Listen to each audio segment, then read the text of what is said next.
쯔리의 잠가루 솔솔. 안녕하세요. 쯔리예요. 오늘도 이야기를 들으러 오셨네요. 오늘도 재미있는 이야기가 준비되어 있으니 함께 들어보아요. 오늘은 아껴라 아껴 영감님과 뭐든지 아껴 영감님이라는 책을 들려드릴게요. 글 김수은이, 그림 이수현. 옛날 어느 마을에 구두쇠 영감님 한 분이 살았어요. 얼마나 구두쇠였는지 마을 사람들이 아껴라 아껴 영감님이라고 불렀지요.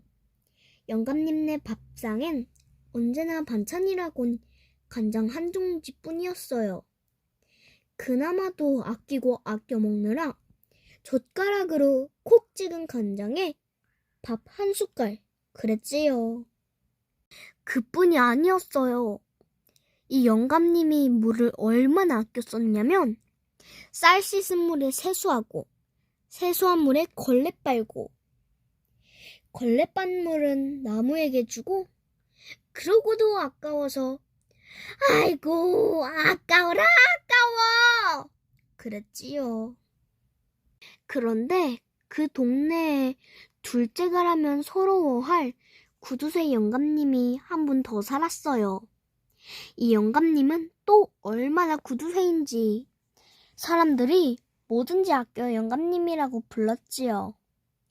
밥풀 하나, 물 한 방울, 땔감 한 조각도 그냥 버리는 일이 없었어요. 심지어 개똥까지 아끼고 아껴 모아두었다가 밭에 뿌리곤 했어요. 어디 그뿐인 줄 아세요?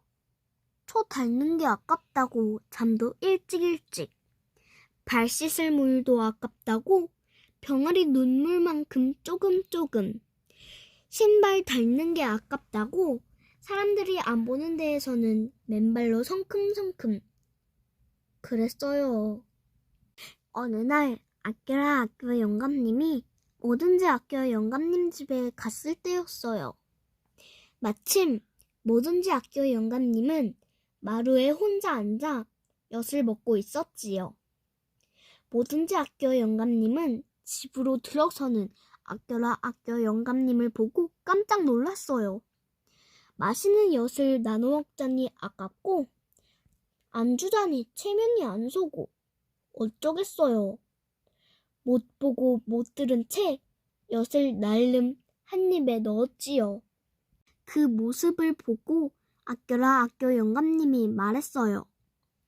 아니 그 큰 엿을 한 입에 다 넣다니 자네 입은 크기도 하네. 그래도 뭐든지 아껴 영감님은 못 보고 못 들은 채 우물우물 엿을 먹었어요. 아껴라 아껴 영감님은 그 곁에서 침만 꿀꺽꿀꺽 삼켰지요. 남의 입에 든 엿을 나눠 먹자고 하자니 더럽고 입도 다 못 문 채 양볼을 실룩이며 엿을 먹고 있는 뭐든지 아껴 영감님을 보고 있자니 자꾸만 화가 나는 거예요. 그래서 다짜고짜 뺨을 꼬집으며 왕왕 소리쳤지요. 이래도 모르는 체 할 텐가? 이래도! 다음날 뭐든지 아껴 영감님이 아껴라 아껴 영감님네로 놀러 갔지요. 여보게 장기나 한 판 두세. 좋지. 그런데 장기판은 가져왔나? 아, 장기판은 자네 집에도 있지 않나? 그 소리에 아껴라 아껴 영감님이 펄쩍 뛰었어요. 무슨 소린가? 그럼 우리 집 장기판만 다를 게 아닌가? 그래서 그날 두 구두쇠 영감님은 결국 길거리에 앉아 장기를 두고 말았지 뭐예요? 뭐든지 아껴 영감님은 기가 막혔지요. 좋네. 그럼 자네 장기판 반쪽 가지고 우리 집으로 가세. 아니 그건 왜? 왜는 왜? 집에 갔다 오려면 내 신발만 다를 게 아닌가.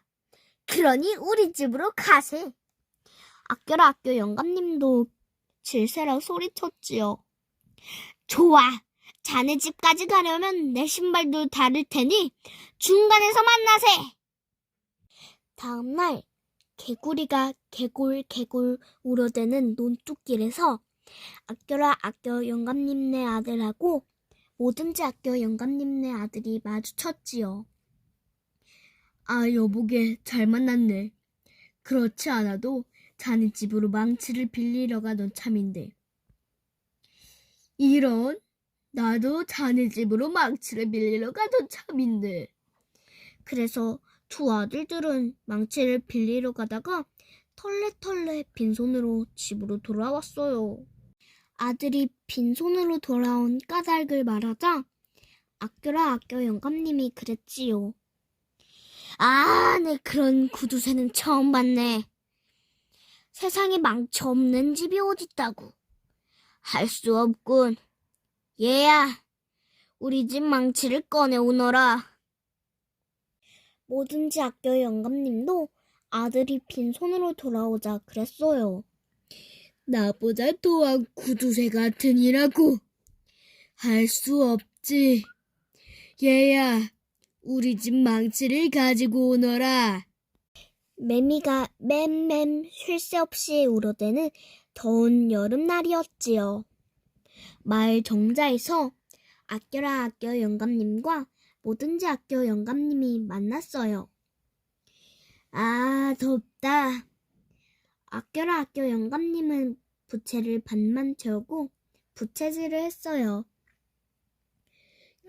부채질을 하려면 쫙 펴고 시원하게 하게. 나도 남는 바람 좀 얻어쓰게. 그랬더니 아껴라 아껴 영감님이 말했어요. 무슨 소리? 이렇게 아꼈어야 오래 쓰지.